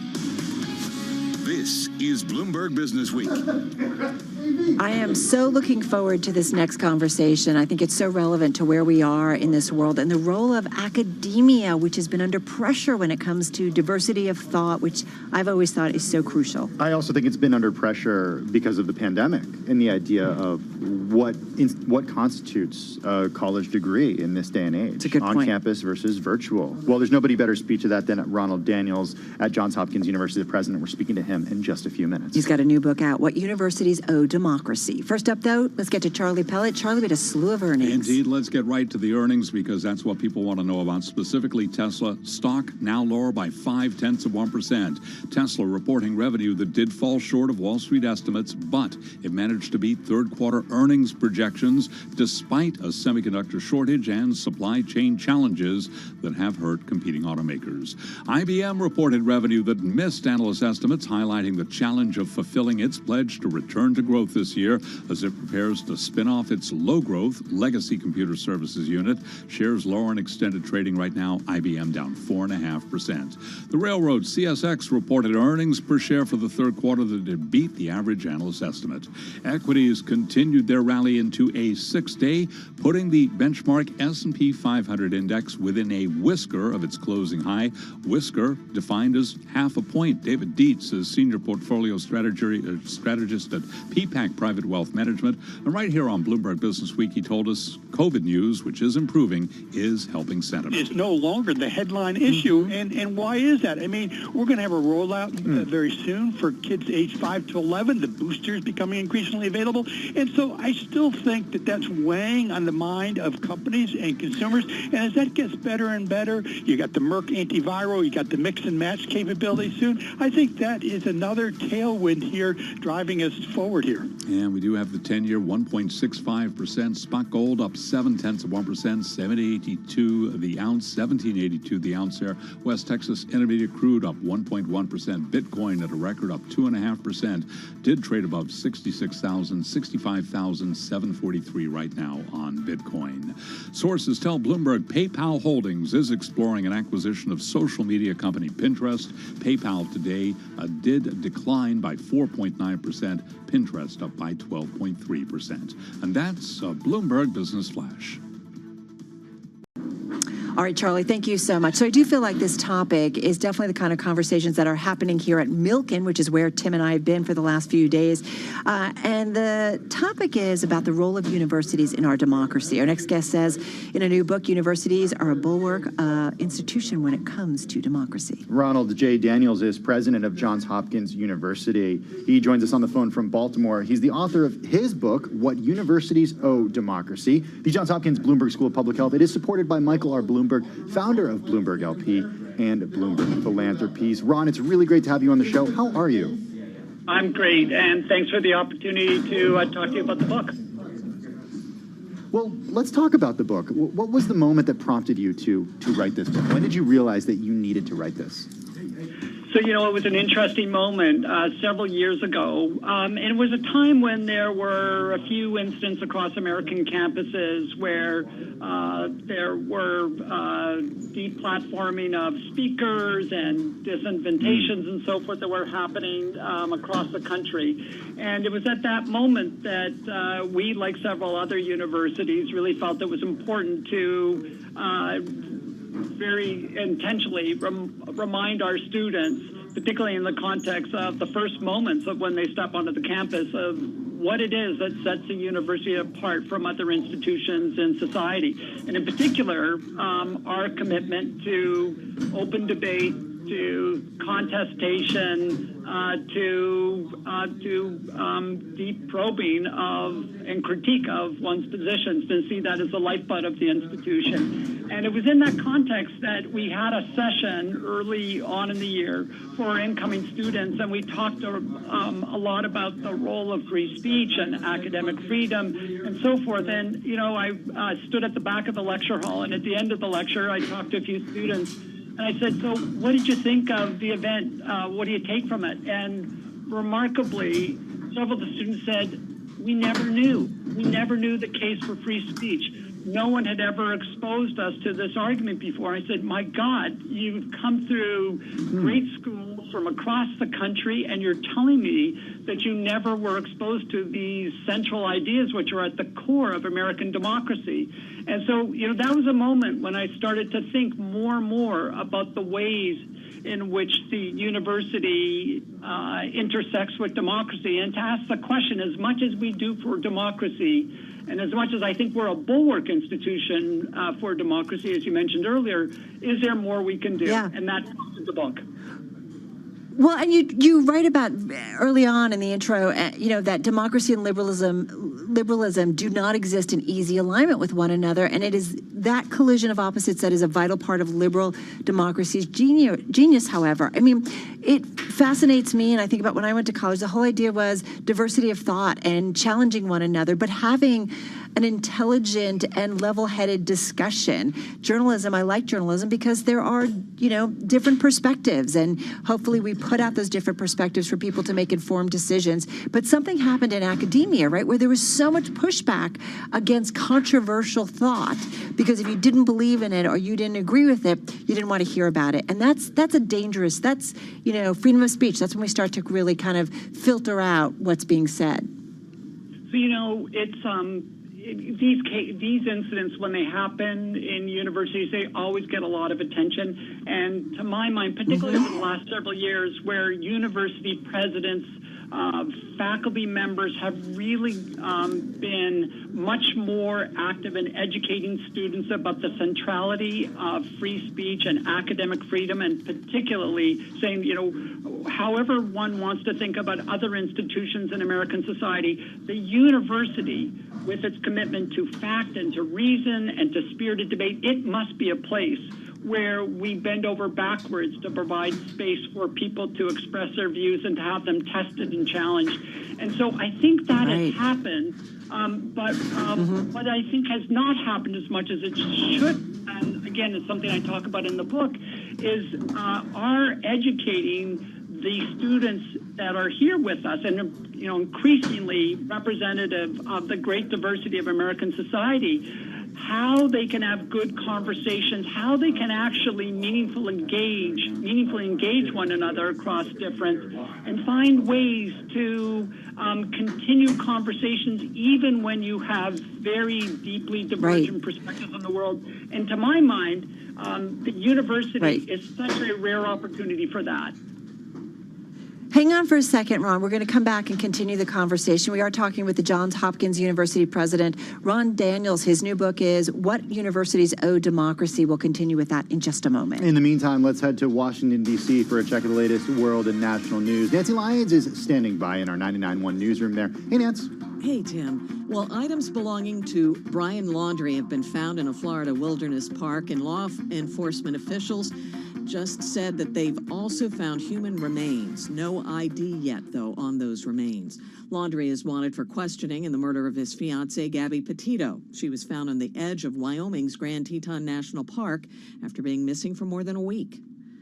President Biden is scaling back his ambitious $3.5 trillion domestic agenda for addressing climate change and expanding social services.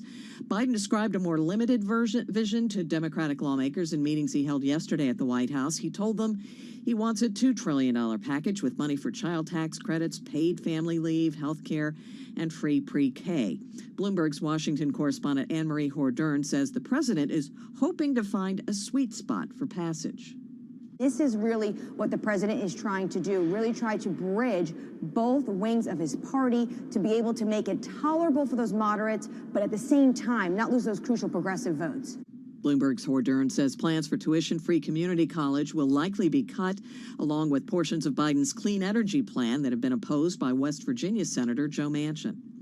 New York City will mandate COVID-19 vaccinations for all city workers, eliminating the testing option. Mayor Bill de Blasio defends the decision.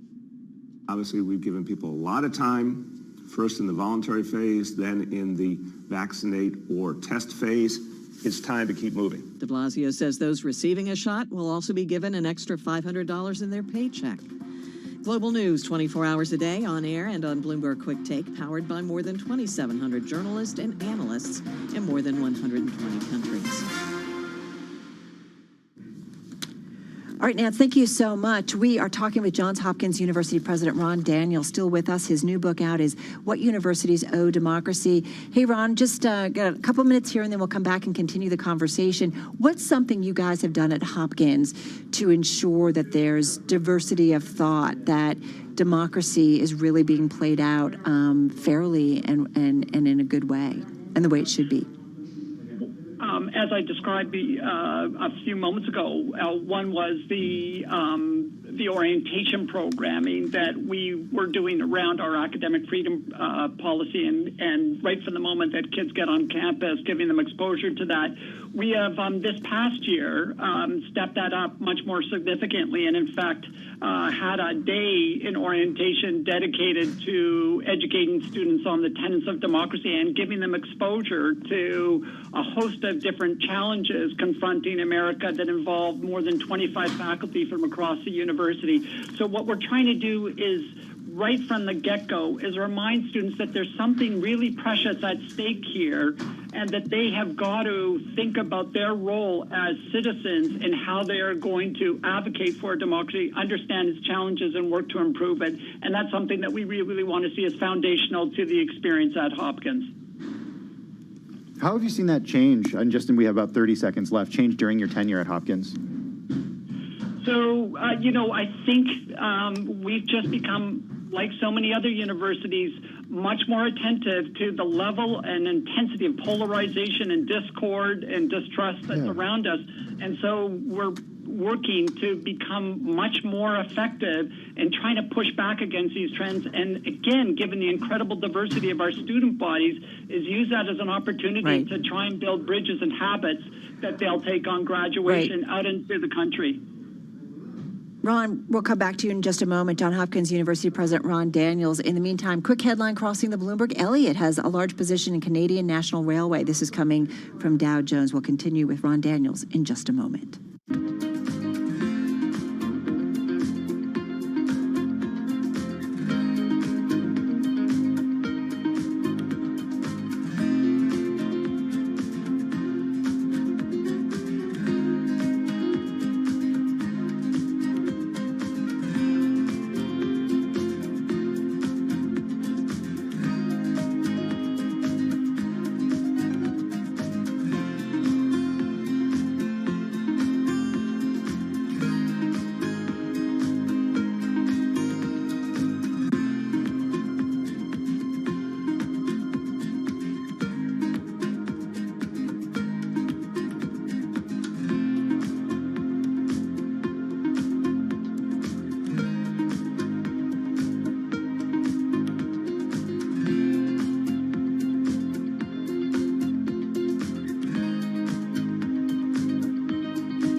updates, headlines, and breaking news 24 hours a day at Bloomberg.com, the Bloomberg Business app, and at Bloomberg Quick Take. This is a Bloomberg Business Flash.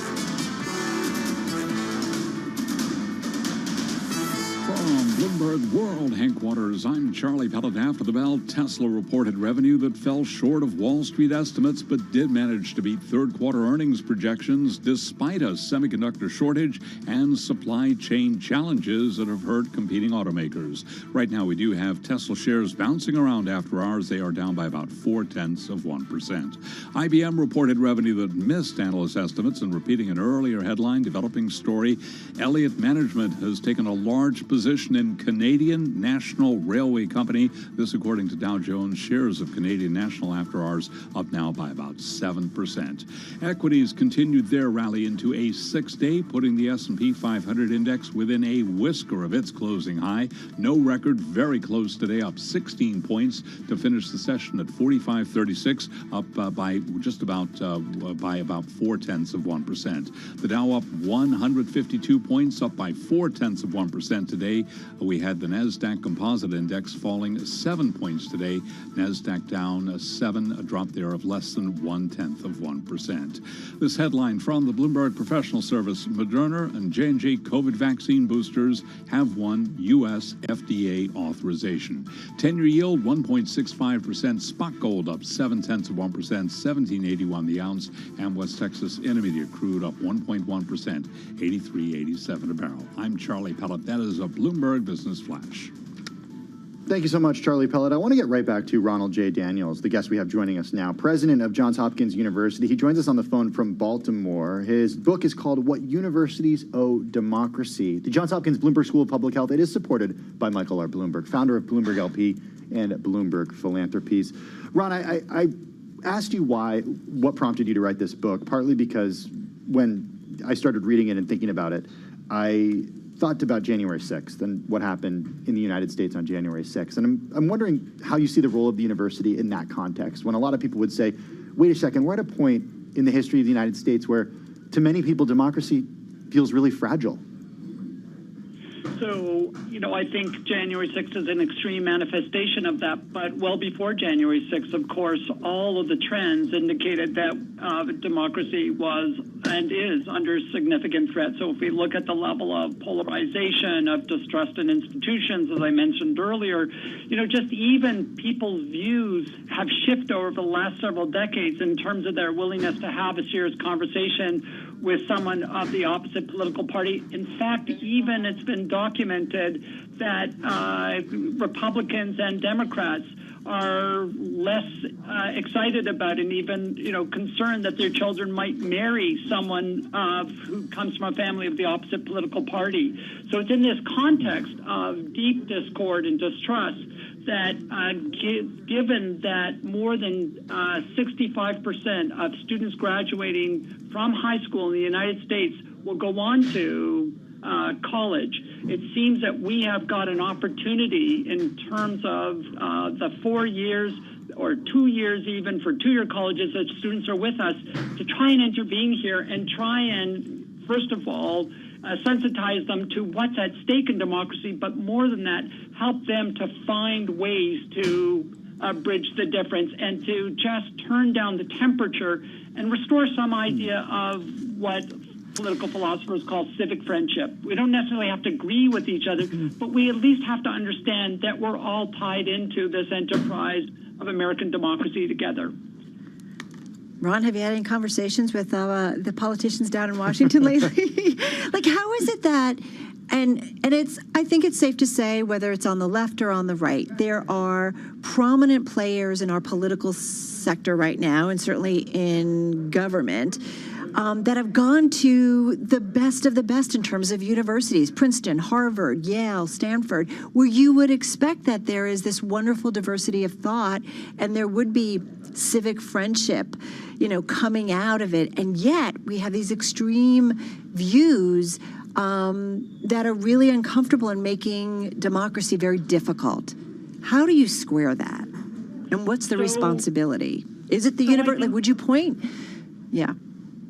No, I think it's a great question. And I think when we see these habits and we see the incentives that politicians are facing, and again, there's, lots of reasons for that in terms of the role of social media and so forth, and just changes in the nature of the party system. Like, all these things can explain the incentives for extremism. But it seems to me that what we've got to do is to try and push back against that and give our students a sense that there is something at stake here, and that however strong those temptations might be, there's an overriding responsibility and a call to commitment by them to help heal this country. And so, again, we can talk about this in abstract terms, or we can get, in more concrete ways. The move that we've seen over the last several decades to universities allowing students to self-select their first-year roommates instead of actually the universities deciding how to mix it up. I mean, that's something that I think a number of universities, including our own recently, have decided to say, you can't replicate the kind of enclaves that you're coming from on campus. We're going to insist that you meet others and learn about others. At the same time, we're thinking about living and dining arrangements and so forth, and trying to, again, really foster the requirement that people interact across the differences that are here. We're also thinking about how we can.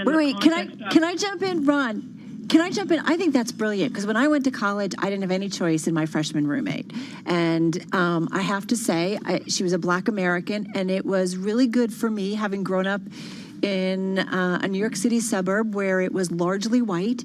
And along with being in New York City, it was just eye-opening for me. And I think it was really educational. But I didn't have a choice, and it was, I think, a great thing. And I see what the kids, I saw with my daughter who went off to college, where they're back and forth and talking to each other, and everybody's kind of... She was able to select? They were able to select, like, who she was with. And I think you're spot on about how that could make a difference.